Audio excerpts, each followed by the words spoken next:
All right, our top story coming from Hiroshima in Japan. The stage is set this time in Japan's Hiroshima city. The three-day high-powered G7 summit is set to begin in a short while from now.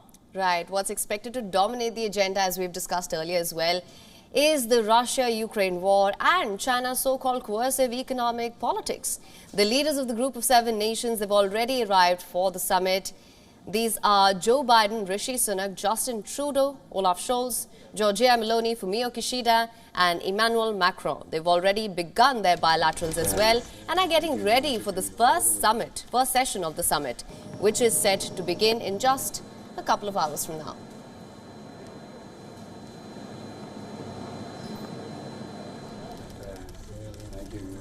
Let's now take a look at the bilaterals that have taken place so far. First, Japanese Prime Minister Fumio Kishida held talks with his Italian counterpart Giorgia Meloni ahead of the start of the G7 Leaders Summit. Those are the pictures from that bilateral meeting that took place earlier today. Then Kishida also held delegation-level talks with French President Emmanuel Macron, who arrived in Hiroshima on Friday morning. So a host of bilaterals, especially the Japanese Prime Minister holding bilaterals with all the G7 member participants. Fumio Kishida and US President Joe Biden also held bilateral talks ahead of the start of the G7 summit. Those are the pictures from Hiroshima of those bilateral talks, the delegation-level talks taking place between the United States and Japan. Then UK Prime Minister Rishi Sunak and Japanese counterpart Fumio Kishida announced the signing of the Hiroshima Accord ahead of the opening day of the G7 summit.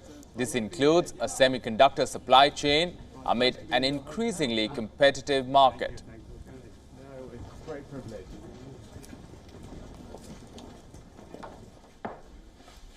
New sanctions on Russia, particularly on Russian diamonds, seem to be the focus today. Britain has unveiled new sanctions against Russia's mineral sector, targeting imports of diamonds as well as aluminium, copper and nickel in a bid to choke Moscow's ability to fund the war in Ukraine. Britain is also targeting an additional 86 people and companies from Putin's military-industrial complex. Now, European Union Commission President Ursula von der Leyen also arrived in Hiroshima on Thursday.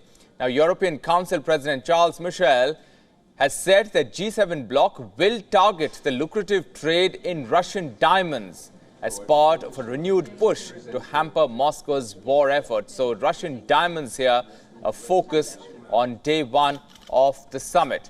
Now, ahead of the G7, the United States revealed that they will impose new significant sanctions targeting Russia's war machine. As per a US official, the G7 bloc wants to disrupt Russian war supplies, close evasion loopholes, and further reduce reliance on Russian energy.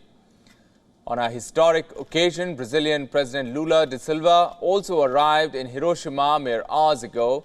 Brazil has been invited to the G7 meeting after a long interval of 14 years.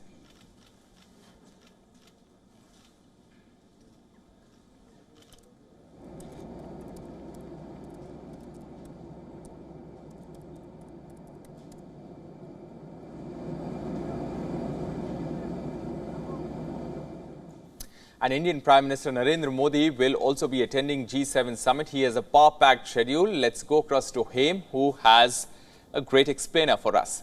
Thank you so much, Rohit. It's quite a packed schedule. Let's see if we can keep up here. Indian Prime Minister Narendra Modi will embark on a 3-nation visit of Japan, Papua New Guinea and Australia. Japan is hosting the G7 summit, of course, as you know. The forum members include France, UK, US, Germany, Japan, Italy and Canada. The EU is a non-enumerated member. Before visiting Australia, the Indian Prime Minister will attend a summit of the Forum for India-Pacific Island Cooperation in Papua New Guinea. And here's more on the Prime Minister's packed schedule. There is more. Now, in 6 days, the Indian Prime Minister will visit 3 nations. 40 engagements in all have been lined up. And Prime Minister Narendra Modi will hold meetings with over 24 leaders here. The Indian Prime Minister will arrive in Japan later today. The G7 summit is in Hiroshima, a city which has recovered from the catastrophic damage by an atomic bomb and which continues to seek lasting world peace. Now, during the summit, the Indian Prime Minister will speak at the G7 sessions with partner countries on subjects such as peace, stability and prosperity of a sustainable planet. Food, fertiliser and energy security, health will also be another major issue on the agenda.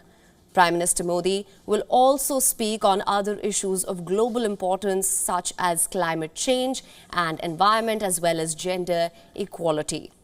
Resilient infrastructure, development cooperation.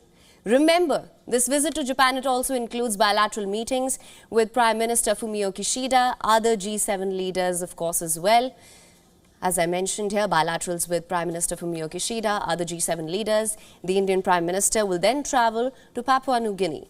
He will host the third summit of the Forum for India-Pacific Island Cooperation jointly with Prime Minister of Papua New Guinea on the 22nd of May. Now, let's tell you a little more about this forum. Launched in 2014, the forum involves India and 14 Pacific Island countries. This will be the first visit by an Indian Prime Minister to Papua New Guinea. Now, after that, the Indian Prime Minister will visit Australia. Prime Minister Modi to visit Australia from May 22nd to the 24th, and he will hold a bilateral meeting with Anthony Albanese, meet CEOs, business leaders and interact with the Indian diaspora in Australia. Now, also to understand this better, for more on this, we're joined by our principal diplomatic correspondent, Siddhant Sibal, live from Hiroshima. Siddhant, thank you so much for joining us. Of course, it's what can you tell us of the schedule for the day? From what I understand, a lot of bilaterals have already been held, some are underway. What can you tell us? Well, it's a wet and a rainy start to the G7 summit, which is due to begin in a few hours from now. We know that first visuals have started to come of the world leaders accompanying the Japanese Prime Minister to pay homage to those who died in the atomic attack. I'm standing right now inside the International Media Center because it's very rainy outside, and the world's media has descended as well to give minute-by-minute details of what will transpire today. Now, we know that today there will be number of working level engagement between the leaders. We will see first shots of the leaders sitting together, and we know that and as you pointed out, Russia-Ukraine conflict, China remains the big worry. By Sunday, we will see the joint statement being released, and some kind of sanctions by the Americans are also expected. Yesterday was basically the day of number of bilaterals. The Japanese Prime Minister had bilaterals with number of his counterparts, US President Joe Biden, the German Chancellor, the British Prime Minister. And one thing that was common when it comes to all these bilaterals was that is the Russia-Ukraine conflict and the Chinese aggressive actions, along with, of course, the North Korean missile test. So we will expect today as well there will be more words or statements by world leaders on these specific issues. Siddhant, also the Indian Prime Minister Narendra Modi will be arriving there in Japan. He will be part of that G7 talks and will be holding a host of bilaterals over there. What can you tell us about that? What are the key focus areas that India is looking at? Well, the Indian Prime Minister arrives later today at around 8 p.m. local time, Hiroshima. There are two aspects of his visit. First is hard diplomacy. He is going to attend the Quad meeting. He is going to attend the G7 meeting. This is for the fourth time that the Indian Prime Minister Narendra Modi is attending the G7 meeting since he started to be invited since 2019 when the French invited the Indian Prime Minister first. The other aspect will be focusing on how India and Japan can make sure the relationship can be taken forward. In a message of peace, the Indian Prime Minister will be unveiling the bust of Mahatma Gandhi in Hiroshima. Now, this is the first ever bust of Mahatma Gandhi in Hiroshima, a city that was devastated by the atomic bombing. So, essentially, India will be sending out a message of peace through this, and of course, focusing on hard diplomacy as well as the Indian Prime Minister holds number of bilaterals as well, including with the British Prime Minister Rishi Sunak on Sunday.